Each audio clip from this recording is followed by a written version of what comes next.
Hello friends, welcome to DenTuber. Friends, today's video we are going to discuss the some important pharmacology MCQs, revision MCQs uh, for MO Dental Punjab and NEET PG 2021 examination. So if you have not subscribed to my channel, please subscribe to my channel for the latest videos and hit the bell icon.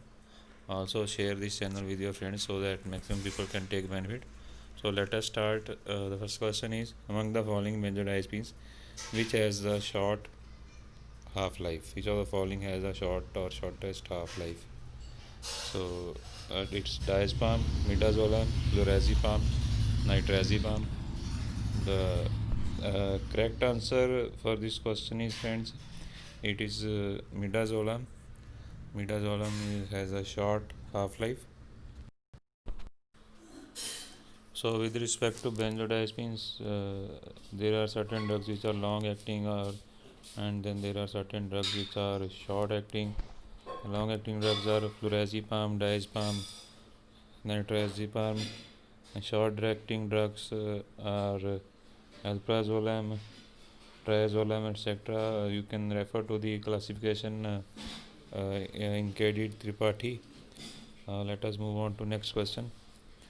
A patient started an anti-tubercular drug and he finds out that his urine and tears are orange or red in color. So, which of the following drug is known to cause this? The options are isoniazid, ethambutol, rifampicin, and pyrazinamide. And the correct answer for this question is rifampicin. Rifampicin is the correct answer. There are many adverse effects of rifampicin, such as hepatitis. So hepatitis will mainly occur in people with pre-existing liver disease, and it is of course it is dose related. Okay, then another adverse effect is jaundice, and other there are some rare adverse reactions which can be serious, such as respiratory symptoms, which includes breathlessness. It may be associated with shock and collapse. Then other are purpura, hemolysis, shock, and renal failure. And then there are certain minor reactions such as cutaneous syndrome, which includes flushing, pruritus, plus rash. Rash is seen especially on the face and scalp. Then there can be redness and watering of the eyes. Then another minor reaction could be flu syndrome, which will include chills, fevers, headache, malaise, and bone pain. Then there could be abdominal syndrome, which includes nausea, vomiting, abdominal cramps. There may or may not be diarrhea associated with the cramps. Then urine and other secretions may become orange red in color. Uh, this is all about rifampicin. Let us move on to next question, friends. Next question is, a pressure agent used in hemorrhagic shock with volume replacement is adrenaline, phentermine, salbutamol, xylometazoline. The correct answer is option B, that is mephentermine. So there are pressure agents, and then there are cardiac stimulants. Pressure agents include noradrenaline, ephedrine, dopamine, phenylephrine, methoxamine, mephentermine. Okay, then cardiac stimulants are adrenaline, isoprenaline, dobutamine. So the pressure agent must be administered along with the volume replacement for neurogenic and hemorrhagic shock, and only one of the pressure agent must be administered. Okay, and what else we can discuss here?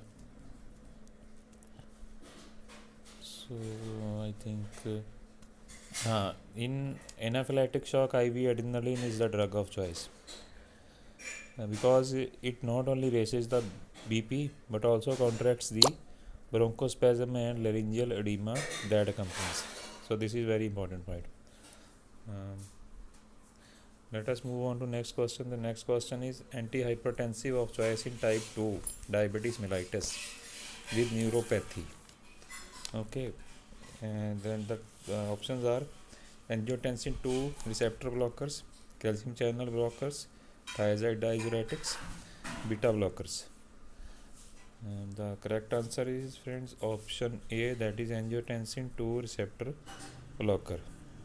So diabetic mellitus with neuropathy, that is diabetic neuropathy. So in this condition there is a increased risk of hypertension, obesity, nephropathy and proteinuria. So what these angiotensin 2 receptor blockers will do, they will reduce the hypertension. Also they will slow down the progression of nephropathy and regression of left ventricular hypertrophy. So this is very important. Also these angiotensin 2 receptor blockers they are more effective than traditional antihypertensive therapies in reducing the progression towards end stage renal failure in type 2 diabetic patients with overt nephropathy. Okay, so this is all about this question. Maybe 1 or 2 points I'm not able to recollect now. So this is all about this question. Next, I think which of the following local anesthetic undergoes hydrolysis by plasma cholinesterase? So the anesthetic which undergoes hydrolysis by plasma cholinesterase. The answer is option B, that is tetracaine.